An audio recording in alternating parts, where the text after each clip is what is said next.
गंग गणपते नमः। आप सभी का आपके अपने चैनल पर बहुत बहुत स्वागत है। आज इस वीडियो में हम माघ मास महत्म में 12वें अध्याय का रसपान करेंगे।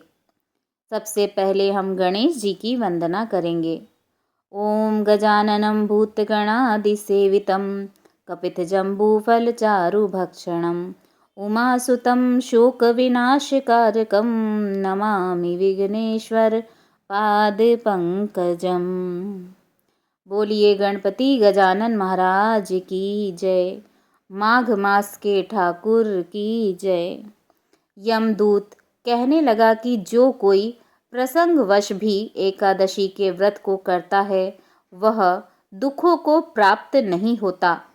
मास की दोनों एकादशी भगवान पद्मनाभ के दिन हैं। जब तक मनुष्य इन दिनों में व्रत नहीं करता उसके शरीर में पाप बने रहते हैं।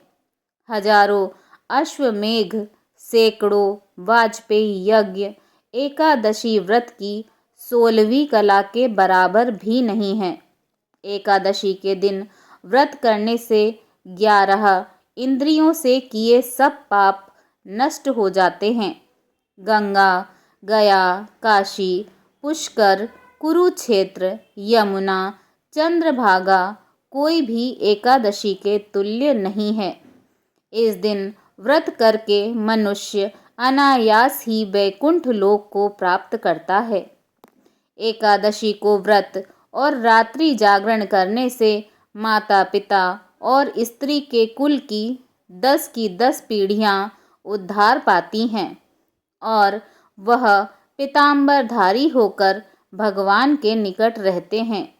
बाल, युवा और वृद्ध सभी तथा पापी भी व्रत करने से नरक में नहीं जाते। यमदूत कहता है कि हे वैश्य, मैं सूक्ष्म में तुमसे नरक से बचने का धर्म कहता हूँ। मन, क्रम और वचन से प्राणी मात्र का द्रोह न करना, इंद्रियों को वश में रखना, दान देना, भगवान की सेवा करना, नियम पूर्वक वर्णाश्रम धर्म का पालन करना, इन कर्मों के करने से मनुष्य नरक से बच जाता है।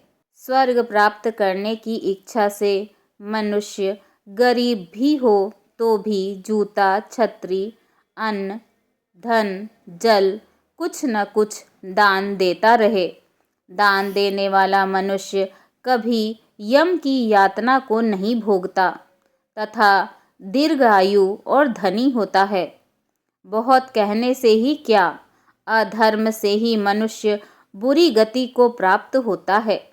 मनुष्य सदैव धर्म के कार्यों से ही स्वर्ग प्राप्त कर सकता है। इसीलिए बाल्यावस्था से ही धर्म के कार्यों का अभ्यास करना चाहिए। विकुंडल कहने लगा कि तुम्हारे वचनों से मेरा चित्त अति प्रसन्न हुआ है, क्योंकि सज्जनों के वचन सदैव गंगा जल के सदृश पापों का नाश करने वाले होते हैं। उपकार करना तथा मीठा बोलना सज्जनों का स्वभाव ही होता है। जैसे अमृत मंडल चंद्रमा को भी ठंडा कर देता है। अब कृपा करके यह भी बतलाइए कि किस प्रकार मेरे भाई का नरक से उद्धार हो सकता है। तब दूत कुछ देर ज्ञान दृष्टि से विचार कर मित्रता रूपी रस्से से बंधा हुआ बोला कि हे वैश्य, यदि तुम अपने भाई के लिए स्वर्ग की कामना करते हो तो जल्द ही अपने 8 जन्म के पुण्य फल को उसके निमित्त अर्पण कर दो। तब विकुंडल ने कहा कि हे दूत, वह पुण्य क्या है और मैंने कौन से जन्म में और कैसे किया है, सो सब बतलाओ, फिर मैं अपना पुण्य अपने भाई को दे दूंगा। दूत कहने लगा कि हे वैश्य, सुनो, मैं तुम्हारे पुण्य की सब कथा कहता हूँ। पूर्व समय में मधुवन में शाल्की नाम का ऋषि था। वह बड़ा तपेश्वरी ब्रह्मा के समान तेज वाला था। नवग्रह की तरह उसकी स्त्री रेवती के 9 पुत्र थे, जिनके नाम ध्रुव, शशि, बुध, तारा, ज्योतिमान थे।